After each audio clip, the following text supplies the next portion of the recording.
evening, everyone, and thanks a lot for coming to the next instalment of the live series Roundtable events, which is obviously our series that connects some of the top engineering leaders to engage in a discussion on hot topics from the engineering world. So my name's Jamie, and hopefully you'll know by now that I work for Amicus, and we're a specialist tech recruitment agency focusing on JavaScript, Python, Golang, and Rust recruitment across Europe and the US. So today's roundtable event is going to cover the topic of the journey from senior engineer to engineering manager. Something I've discussed with all of our guests previously, something which I feel isn't really spoken about much, even from a non-technical perspective. Going from a standard role into a management role is always a big transition, I think even more so within engineering. So I'm very excited today to be joined by some of the top engineering leaders from across Sweden and Denmark.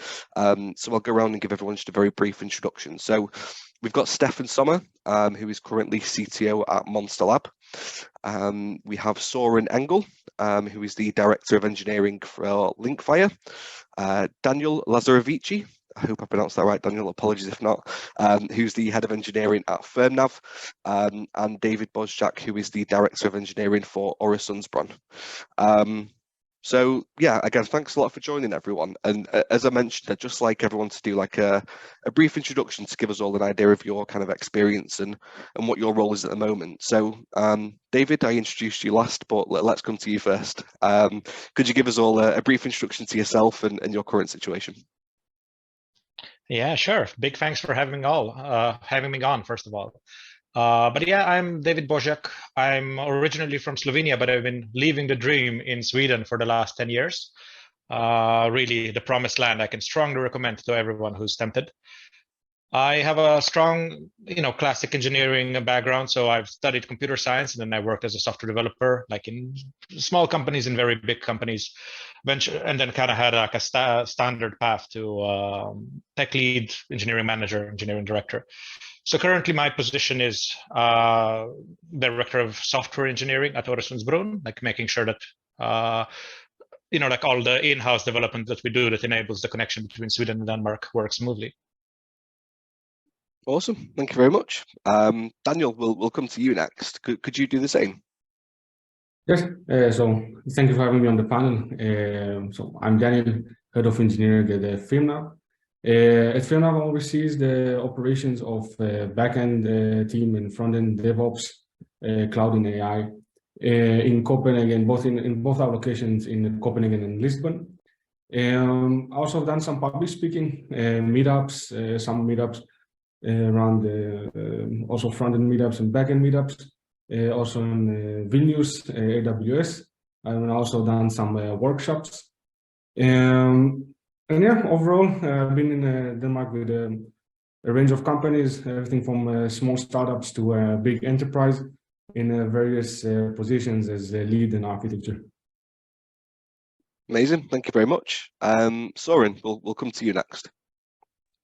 Right, thanks. So my name is Søren Engel, and I'm the Director of Engineering at Linkfire. So day-to-day, my job is basically to oversee all internal operations within the engineering team we have here, primarily spread within Copenhagen, and we have people also in Lisbon, and also a couple of remote people sitting in Brazil and so forth. So good mix of different time zones and a good team here. So I think for me, my venturing into management has been that, I've also had a similar path, like was mentioned by you, David. Like I've been working my way up as an engineer myself, also schooled classically in computer science, then dabbled my way as an IC for a number of years before venturing into being a tech lead, and then obviously at some point engineering manager, and now leading other managers as a director. And I've also worked at different sizes of companies, all from very small companies, 5-man startups, to scale-ups, and also big corporate companies. So yeah, I'm also really happy to be here and looking forward to the good conversation we'll be having. Awesome, thank you very much. And last but not least, Steffen. Thank you, Jamie, and hi everyone. Steffen Sommer, based in Copenhagen, Denmark. Worked with technology my entire life, started programming at the age of 11, took a very traditional CS degree, as almost anyone on the call, as far as I could understand. Much more focused around products and startups in my early days, and then a bit by coincidence, I ended up in sort of the consultancy space. And today I work at a company called Monstarlab, which is a digital consultancy focused around data, strategy, technology, and experience. 1,500 people company, close to 30 locations worldwide. And my remit covers what we call international markets, so ranging from Bangladesh, Singapore, to Middle East, to Europe, as well as Americas. Amazing. Thank you very much. So we'll kickstart the conversation, but it's something that a couple of people already kind of touched on, and obviously with the CS degrees that we've clearly got flowing through the call. But one of the things that's always kind of interested me on this topic in particular is what made you go into management, because the way I see it, from having spoken to people at the kind of senior level and people who've already moved into management, the way it typically works is that you work your way up from a junior engineer, mid-level to senior, and then your next kind of step from there realistically is normally either an architecture or an IC route, or you move into management. So what was it that actually made you want to go into management? It's a free-for-all now, by the way, so anyone can jump in and kickstart us. I can say that they got me with the tech lead role. I think that's kind of quite common. That you sort of like, as you're a senior engineer and you progress like more and more into sort of like responsibilities that span over, like over the bigger domain. You get a lot of domain knowledge. So you, at some point, you get on the tech lead title. And that usually means, like, it differs a lot from company to company, but in my experience, it usually means that you have sort of like experience, responsibility over the product of breaking down tasks and breaking down work, but you don't have staff responsibility for for other engineers. So even if you maybe allocate work, you don't, you don't approve vacations, you don't have one-on-ones, you don't do that thing. So it was exactly like that for me. And then I enjoyed that role a lot. And then at some point, like it was time to conclude my chapter at Microsoft. And then I was thinking, okay, I'm very confident I can take another like senior engineer role somewhere, but I could try the other side of the fence and try a complete manager role somewhere. And I did that. Then later it was Storytel, and that was, I felt that I really found myself. So it happened that I really enjoyed that role, and it was the right step for me. But I think it's a very different job. So I think it's completely fine to also stop at senior engineer or tech lead and not kind of like run after the manager titles. Yeah. I was going to say as well, something I'd ask you on that, David, is I know that some people, when they go into management, sometimes find it quite difficult to make the transition because they really miss the kind of day-to-day engineering side of the role. Was that something that you came across, or something that you felt? Yeah, I definitely struggled with that for a while at a different, like I also went to a different company where I actually didn't have the engineering background. Like I couldn't actually fix things myself. And I think that helped a little bit, but it's a very big mind shift from, like worrying about your own personal performance, trying to be a top performer, trying to be like on top of all of the latest and greatest technical things, to then taking a step back and making sure that you remove blockers, that your team performs, and that it's not, it's not about you and your performance, it's about like how your team performs. And that's a big mind shift, I think. No, I can imagine. It's something that a lot of people mention. Has anybody else got anything that they'd like to kind of add on that as to why they decided to move into management as opposed to sticking to purely engineering? Well, I think for me, I actually advanced quite a lot throughout the IC track, because to me it was originally it wasn't maybe so clear that this is the path for me that I wanted to move into. So I had actually been pursuing the levels, if you will, on the technical side for quite a while, and I was pretty sure that was where my home was sort of at. But I've always had a passion for like mentoring people, being there to support them in their growth. But it never really occurred to me until a certain point that this was actually something that was maybe a bit more natural for me to pursue this direction. So at some point, I kind of came to this realization after having spent, as I said, a lot of time working my way up the ladder on the technical side, that I actually got a great deal of satisfaction from seeing and helping other people grow. And at a certain point, it kind of came to the point that I sort of had to make it up with myself that I was basically getting the same sort of like personal satisfaction from that as I was when I was building technical products. And that was one of the triggers for me that maybe I needed to look at something different. And the other thing I also found was that I tried to then look at what is it that I really enjoy when I was building, let's say, the technical side of things. And I think for me, it was really the system design, trying to figure out like how you build like the building blocks essentially, and trying to figure out how to optimize things, debugging things, and all of that. And as I started to venture into it, and I don't know if this is something others can also relate to, but I think for me, working on the people side, comparing that to the technical side, there are a lot of the same disciplines you need to do. It's obviously in a different context, but you still need to be able to read the right signals, placing the right signals, figure out how you can optimize things around that. So these two things like matched up to me was really something that at the end of the day made me basically go a few step backs in my career and then pursue the management track more or less on a full time. And I'm still an engineer by heart, and I still like to work with technical stuff. But I really found myself thinking that I wanted to work with people as my primary focus, because that's where I really feel at home. But yeah, it was a major shift, I think, definitely, and not something that I like. I think it's been a wild ride so far, and I think it's difficult to really prepare for this, because you basically take one set of tools and then you exchange it with another, and then you're basically back to square one. So it's a fun experience. No, I can imagine. I really enjoyed. Sorry, carry on. Sorry to interrupt. I really enjoyed listening to that comparison, Søren. I think that's quite true. Actually, I can definitely relate to that. Although I would say that humans are much more difficult in compared to machines, right? I think my own path were a bit different. In my experience, at least, I see managers either being sort of coached or pushed, nudged towards becoming a manager, or they have this sort of natural drive to go in that direction. And I think that the latter would probably be my own sort of journey. I think while studying computer science, I actually started taking courses in different faculties around coaching, project management, went to courses around public speaking. So it was quite clear to me early on that I wanted to focus on the softer side of things as well, in terms of my sort of experiences and skills, and so it was quite clear that this was sort of the route that I wanted to pursue. Not saying it was without any issues at all. I can still relate to that sort of mindset shift, but that was sort of my journey into this. For me,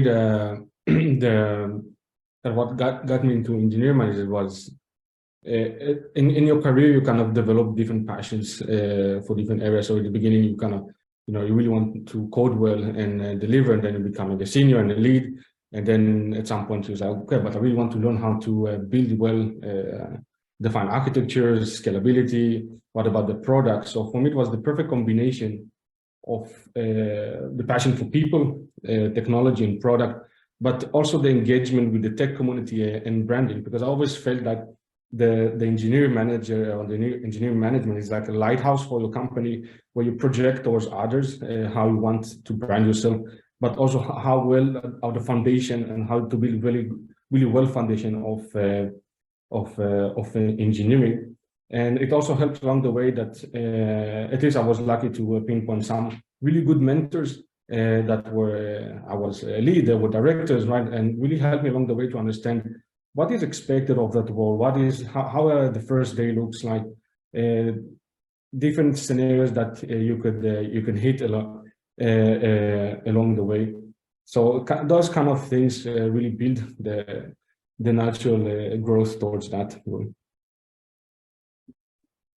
Awesome. It's good to hear such a range of different kind of opinions and ways that people have come into it. And one of the things that we've touched on already quite briefly are some of the struggles that you've come into when making that transition. One of the main ones being that people sometimes find it difficult to move away from purely, software engineering, contributing to a code base every day, to moving less and less from that into more of just purely management like responsibilities. So outside of maybe that one, but what are some of the other things that you faced early on in your management days that really made you maybe think, have I made the right choice, or should I go back to being a senior potentially?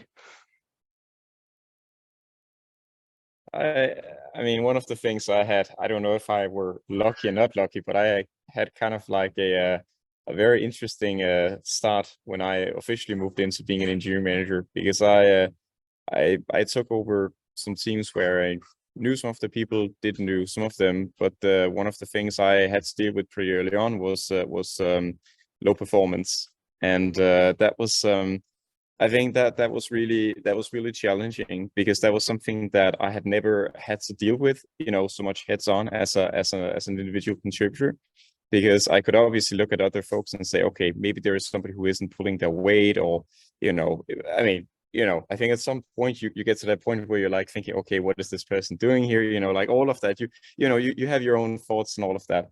But then, I mean, when you're then the person who basically has to deal with the problem, that's not so fun, because then you're basically in a way different position.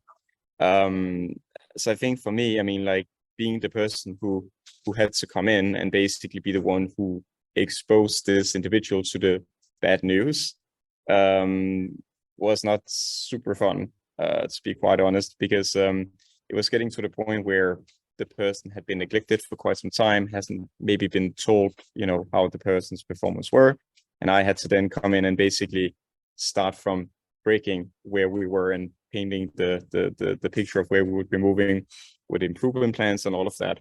And it also ended up having to basically let the person go. And I think that was one of the times where I really was putting the decision off and off, because I was really trying to figure out how I could justify and try to see how I could get the person to improve. But at the end of the day, it just didn't work. And I think that was probably one of the, that's always one of the toughest decisions I would say you have to deal with as a manager, that is letting somebody go. But I think that was really, don't want to scare anyone off who is trying to venture into management, but I mean, you never know the cards you're being dealt, right? And I mean, for me, that was one of the things that I had to experience very, very early on. And I think that's one of the things you always hope that you don't get to experience, but it's part of the job, right? And I think that's one of the things that it's definitely something different, that, I mean, you are now in this position where you basically have to think about the greater good for the entire team, and also have to think about what this means for a person who this is an individual who is coming to work every day, trying to do their best, has to provide for their own, and all of a sudden you're the judge of their fate, if you will, right? So that's, I think that's one of the main challenges I had when I moved in. That's really interesting. And I, in a way, I think it's correct and kind of lucky that you get one of these difficult problems or difficult situations early on, because that's kind of the real test if you want to be a manager, also dealing with the hard stuff and with the difficult situations. So for me personally, it wasn't low performance, but but very early into sort of my new manager position at the time, it became clear that there was a really escalating conflict in the team, between some individuals in the team, that was kind of simmering under the under the surface for a long time, that previously people just turned a blind eye or tried to ignore, and then it was not ignorable when I joined. And in my first week, kind of trying to deal with this conflict and dealing with HR and having all of those difficult conversations, I was also thinking this now, is it, this is not really what I expected, and so on. But luckily, I was able to kind of make it clear to myself that maybe it's not what I expected, maybe it's not what I wanted, but it's definitely something that I signed up for, right? I knew that this is part of the deal, and I think that helped me both deal with the situation, but then also know that after I've been through that yes, manager track is actually right for me, because I want to obviously I don't want to have these things on day to day, but this is what I'm signing up for. So that was very helpful for me. Definitely, it's hard decisions, even though that you do all the preparation work and you collect evidence, and for several time span, bringing the news is hard. But the fact that we deal with people and and the day-to-day operation. So someone could also, in one case, came to me, I have to go for a week. I have a family issue, and then my whole project was in jeopardy. And then you have to decide, okay, what do I do now? Can I take resource from other teams? Do I need to now take consultants, right? And then you can also shifting like kind of the money bag issues, right? So this is kind of decision that you have to take also for day to day. Let's see, that also kind of groups to the hard decision that you have to make in your role. Yeah, and oh, sorry, Steffen, were you gonna jump in there? Yeah, I can jump in. So I definitely relate to what was already said. I think if I had to sort of highlight two issues that I remember when jumping into sort of this track, there's definitely something around being comfortable with tough decisions or maybe awkward situations, right? That I think people have a tendency to forget that is also part of the job, and whether that is letting go of people, or if it's conflicts in relationship, if it's disappointing people in salary reviews, or if it's just sort of personal drama that sort of leaks into the professional life.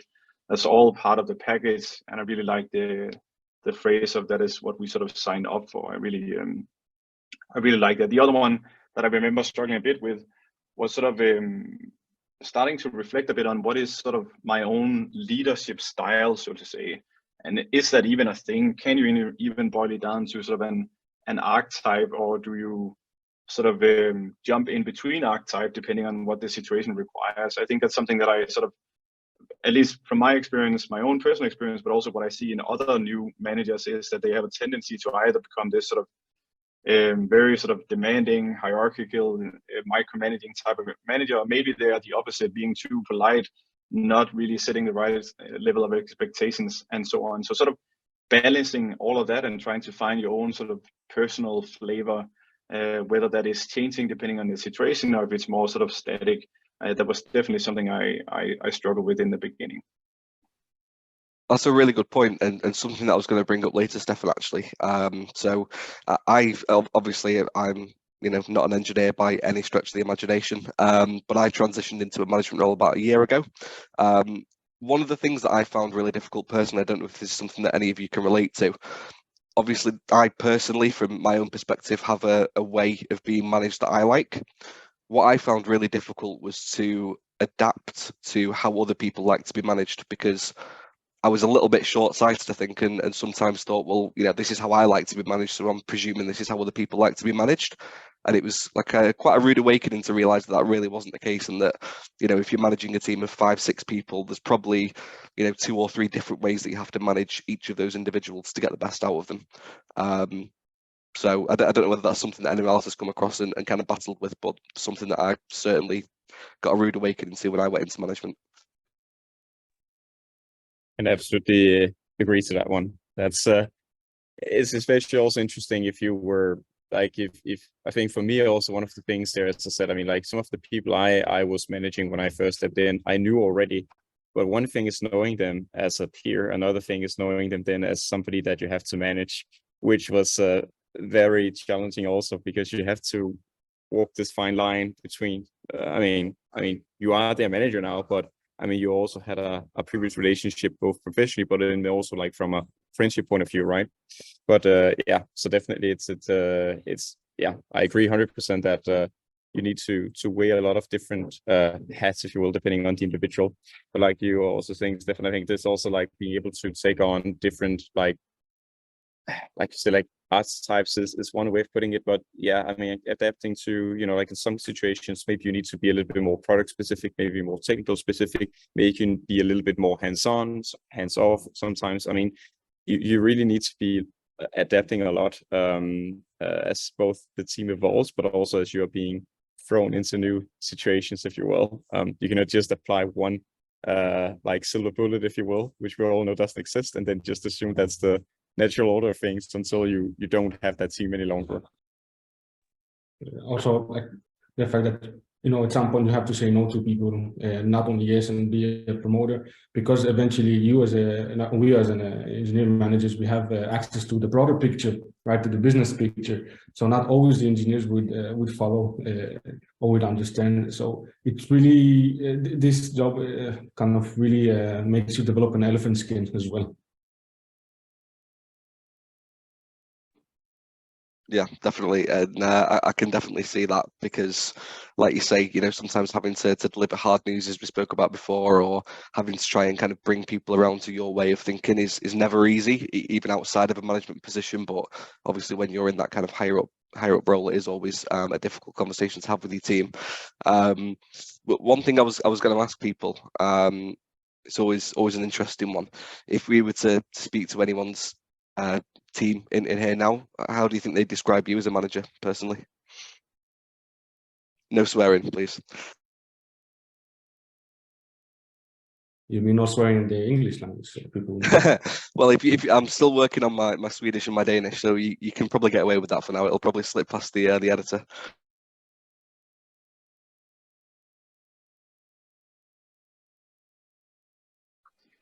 I can try and go first. Obviously, this is a difficult question, and I think it might come back to one of the tips for people venturing into this area, which is to remember to get feedback the other way, right? Just because you end up becoming a leader or a manager, it's very important that you, at least in my opinion, that you stay vulnerable to some extent, and also obviously you listen and you take in feedback. You're not sort of the guard of everything just because you end up becoming a manager or a leader.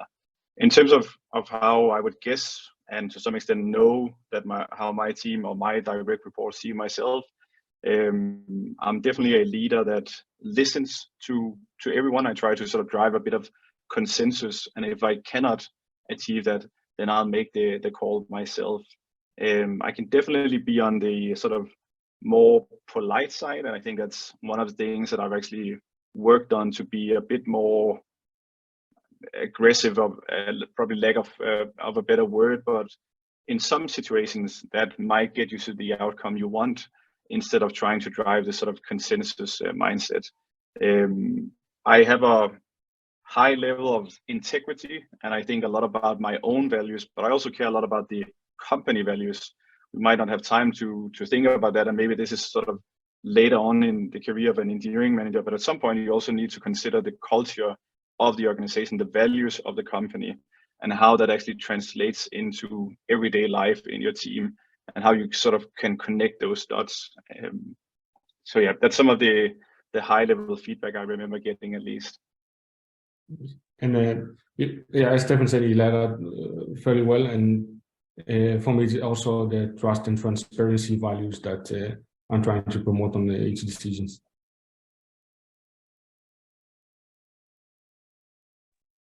Yeah, I think for me, I would like to hope that my team also believes that I'm being fairly transparent about what we do and being honest in everything I do. I believe that's something, that has to go through no matter what position you're in. Being honest and kind is two of those virtues I think is super important to make sure that you build long-lasting relations. But I think one of the things that I kind of get the sense that my team likes about my style of running my organization is that I'm promoting a lot that people, they shouldn't be afraid of making mistakes.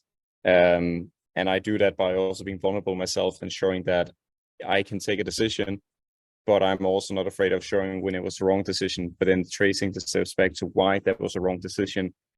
Also fostering that culture that others are also willing to put their own skin out there and try and see. They might take a big risk by doing something, but they also know that there is a safety net underneath and there is full support. But as long as you can justify why you did what you did, and then basically also trace the steps back to figuring out how do you then improve on the next iteration of what you do, I think that's something I also practice a lot in my day-to-day, if you will. Interesting. I can say that I'm in a very new role now, so I've only switched a few weeks ago. So actually, like, I would love to know what my new team thinks of thinks of me, and like the impressions. It's been unfortunately like a little bit too early to sort of like get get a review or something like that. But one thing that I've always worked on is just like as Steph was saying, like be very explicit for asking for feedback. And that's and then really working on the feedback, trying to iterate and trying to understand where the sort of like the feedback and the opinions come from. Otherwise, I think like one thing that then if we go like if we take one previous job, then if we focus on them, one thing that I believe and hope that they would say is that I'm a good listener, that I like listen a lot and really take in their opinion. Try to shake off my assumptions, or if I have assumptions, then like make them explicit, like make them open, so that they can be disputed and they can be shown to be wrong. I also very value like transparency and sort of like open communication. That can have a downside though. Like as a person, I'm very detail oriented. I like to know like the small details of everything. And then when I communicate, this is feedback I've received in the past. When I communicate, I like to include all details just because I know that like I would appreciate having them.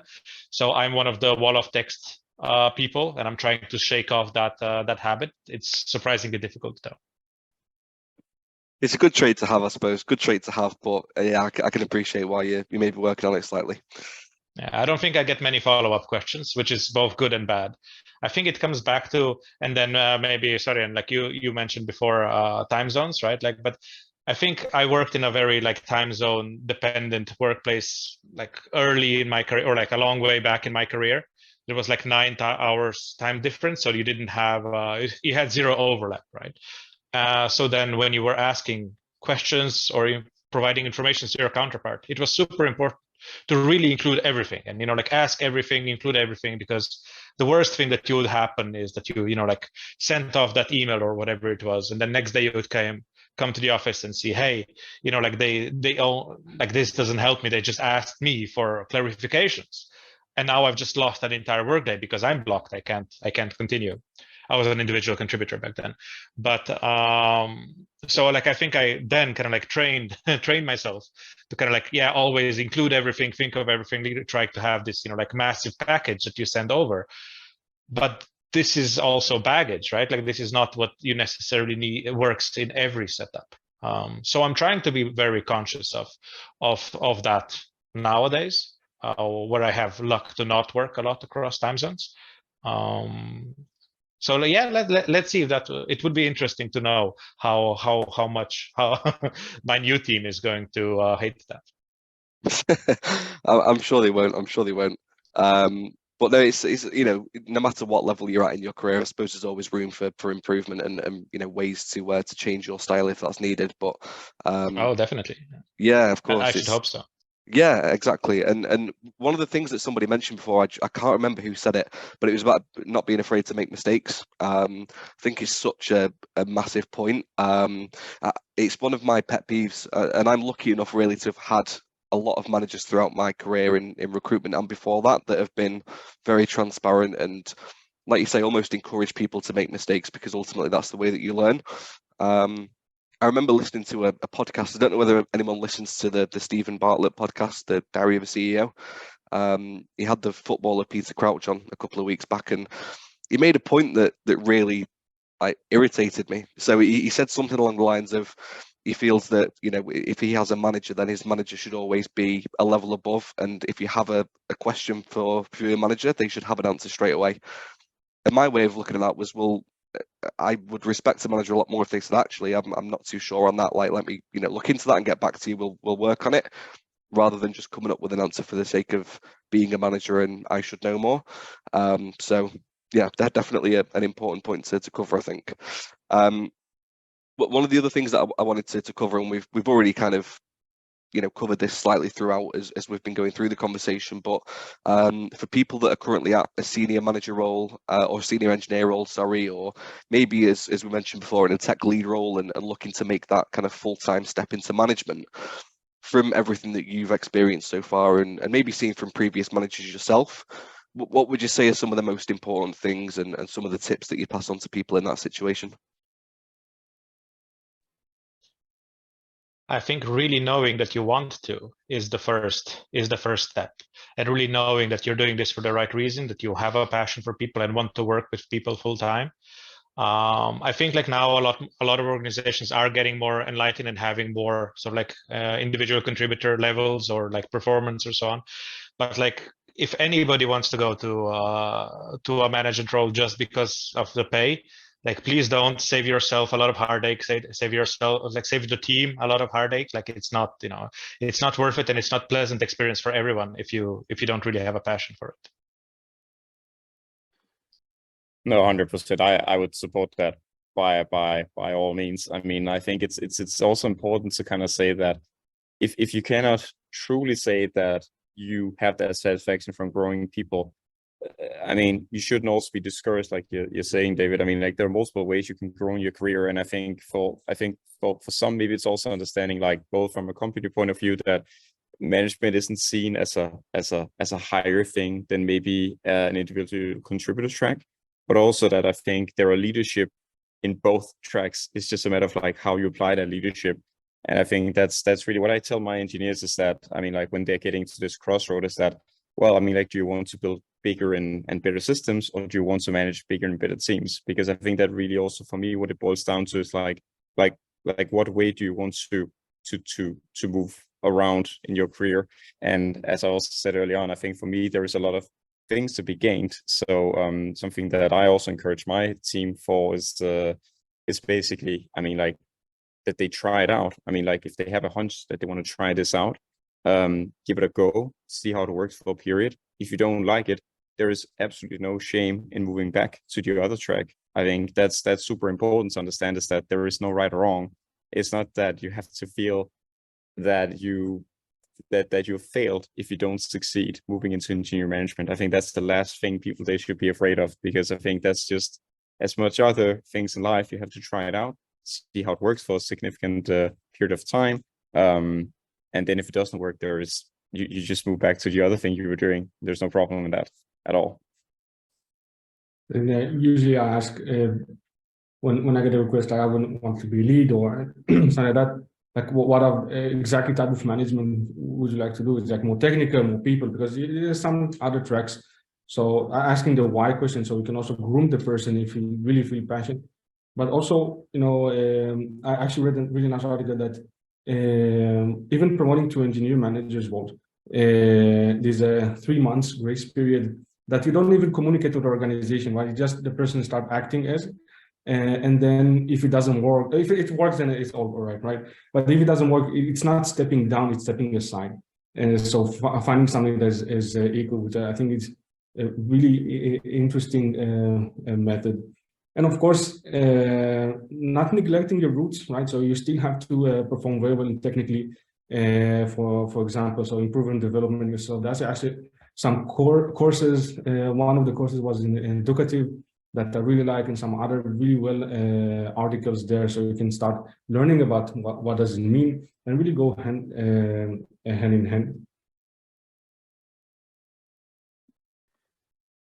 I'm very much aligned with what people are saying. So we spent quite some time a few years back on redesigning our career journey, and there were big emphasis exactly on what Søren was saying about sort of changing this perception that management is sort of everything. We wanted to talk about side steps. We wanted to show that you could take different paths and it would be sort of at the same level, so to say. And I also encourage people, because I've come across really strong managers who stumbled into it. Like they might not even see it themselves before they end up in this situation. So I think it's perfectly fine to embrace sort of this culture of trying it out, and then if it doesn't work for you, then you can move on to something else. I think if I had to go in a different tangent, then I think something that is quite straightforward that worked for me, it might not work for everyone. I think some has a more sort of fluid management style than I have, but I think one way that worked quite well for me, and which I would recommend others to try out, is sort of to codify the management responsibilities, right? I think some of the tough situations that managers find themselves in is not always, but sometimes due to a lack of preparation, a lack of expectation alignment. In other words, a lack of proactivity, I would probably call it. So try to maybe structure and sort of codify your responsibilities. How does one move from one step in the career journey to another one? How do you monitor this or measure this? How do you sort of piece together the dots in terms of gaps and investment going into training, and so on and so on? How do I do follow-ups, one-on-ones, performance management in general? All of these things, if PNC is not providing you with a clear framework that you can sort of just adopt and take on, then I would definitely try and look into sort of structuring that yourself. I think that will help you quite a lot, especially if you are of a structured mindset that most engineers are. Yeah, a really good point there at the start of what you said as well is about being able to make sideways steps. In engineering, and I suppose in any kind of career, really, it's not always the top performers that make the best managers. I've seen a lot of the time. Sometimes the absolute best software engineer that you will meet, if you push them into a management role or they decide to try out a management role, they might be terrible at it. But I don't think that should defect from what they're best at. They shouldn't kind of be punished almost for not having that trait or having that skill set to be able to do it. So as you said, Steffen, like rejigging the career progression path to allow people to go down whatever route they feel they're best at is a really good way of doing things, I think. Cool. Just obviously conscious of everyone's time. I appreciate we've covered quite a lot of topics, but whilst we've got everyone together, is there anything else that people wanted to bring up or discuss with everyone else that's here?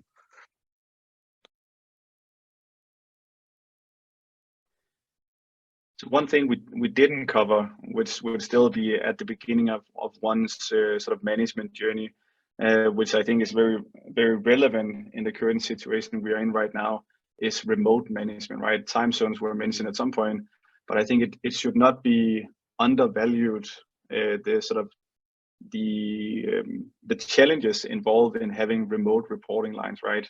So understanding what are some of those challenges, how do I manage those? It might be clear from, if the company have already set up certain frameworks to sort of guide you and coach you, but I don't think that is the scenario for many technology companies, especially the smaller to medium-sized ones. So that should definitely be considered, especially given the sort of the post-pandemic times we're in. Has anybody got experience of either transitioning into management or moving into a brand new role and having to manage a team remotely straight away? Yeah, that was my setup, and so Storytel has a very actually interesting setup with distributed teams. So before pandemic, and I think also now, like there is like 5 tech sites, and people are based at, like they're coupled to an office, so there is very few completely remote possibilities. But I think Storytel made a very early decision, like before my time, but a very interesting one, but also a good one, of that where you are doesn't determine what you work on. So it's not so that, like, oh, we have an Umeå office, they do payments in Umeå. So if you're from Umeå, then you better like payments because that's what you can do, right? So instead, Storytel decided, hey, we will have distributed teams. So, you will work on what you're passionate with, and your office is more so like a, a day home that you go to. So that has some advantages. Is that like it's a lot easier to hire. Like if you find a really good candidate for a specific job, like you don't have to worry about location. You can just hire them. And then it was kind of lucky with the pandemic that we were used to online ways of working. Every meeting is already a Teams meeting and so on. But it also brings down the challenges that Steffen mentions, like like not being able to see people at is like makes making real human connections harder. It's harder to build rapport. It's harder to sort of like prove yourself as a new manager that you're worthy of their trust. So it has pluses and minuses, but I think that these setups now after pandemic are a lot more common. So even like even if the position that one is going to get is based at a like physical office that's in town, you'll still have plenty of remote interactions. So that's here to stay. we had an office in Lisbon, and in the previous work we also had a pretty big office in Warsaw, and that was actually quite new to the organization about how to do that, because all the communication was basically at the office, right, on site. So I think one of the mistakes that was really easy to kind of install was we have our side and their side, which is very easy, right? Because we could just give them task, and we have our task. But that of course will not work as well, because of alignment and of course the culture. One of the good tips that we basically shifted, that was a cultural change that I led there, was shifting the communication towards Slack or whatever your favorite chat, so people will feel that they're actually part of the office as they were physically at the office, and that actually works quite well. And of course, all the standards, we had to bring the glass wall with a big TV, right? So basically, and also integrating teams. So it's not a Danish team and a Polish team or Lisbon. It's a team that also has both engineers from Copenhagen and Warsaw, for instance. So really make them work together on a day-to-day basis. I really like this avoiding us versus them at all costs. Sorry, I didn't mean to interrupt, but I really, really like that you mentioned that. No, I would definitely second that. It's the same for us. I think even and that would even go no matter if it's within the same department, across department. I think that's super important, just to make sure that no matter where you're located, I mean, like, everyone is the same. There is no them or us, because then it becomes a whole different ball game. But it's interesting with this whole remote work. I think it's a very hot debated topic in the industry, and we see many companies who've for a great deal of time moved into a full remote setup. Now we see a lot of return to office policies are then popping back, and some of them are, well, let's say maybe not so well executed, and some are maybe surprisingly well executed. So it's interesting to see where this is taking us. I think one of the things that we've been focusing a lot on throughout the last half year, I would say, has been to really capture every decision in writing. I think we weren't good at that before, and I think that's something that we've been investing a lot on, and trying to really champion from myself and my managers to make sure that our engineers are writing everything down in IFCs and have a good process for that. Because I think that was really something that we had an issue with in the past, which also was, we had a ton of Slack threads, and then sometimes that spun into a Slack or not a Slack, but a Zoom meeting, and then something was decided and it wasn't communicated, and then it became evident like a few months later that something was happening that somebody could have used or challenged or whatever, and then we found out too late.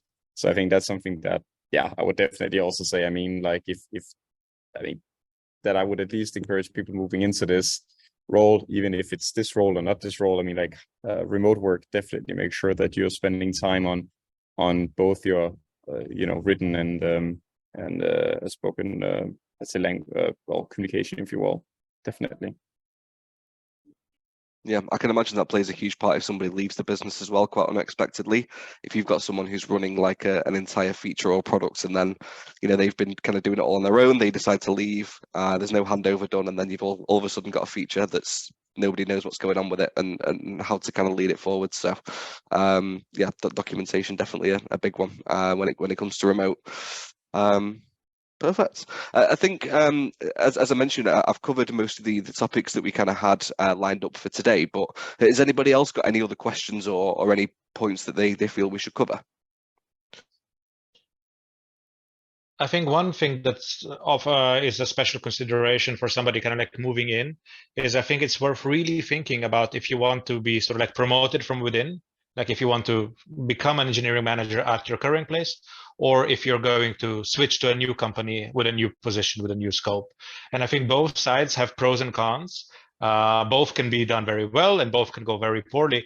But I think it's worth really thinking about that and like making a decision. Okay, this is how I'm going to become a manager, because it can play a big difference on how your experience is going to be. Awesome. Thank you very much, David. I appreciate that. Good insight. And yeah, I really appreciate everyone taking the time to kind of join us today and to cover the topics that we've gone through. As I mentioned on my individual calls with you all and at the start of the call today before we kind of recorded, but it's a topic I feel doesn't get enough limelight and enough spotlight almost. Such a massive thing in so many engineers' careers when they get to that point. What should they do? How should they go about it? And what are some of the things that they should look out for? So yeah, massively appreciate all of you coming along today and offering your expertise. And we'll certainly look into to getting a management kind of group or meetup set up, either within Copenhagen or Stockholm for sure. Something that we've seen a lot of interest in. So yeah, thank you so much everyone for your time. Lovely to get you all together and to meet you properly, and hopefully we'll all speak again soon. Thanks for having Likewise. us. Amy. Thanks for having us. Everyone. Thanks everyone. Speak soon. Cheers. Cheers. Bye.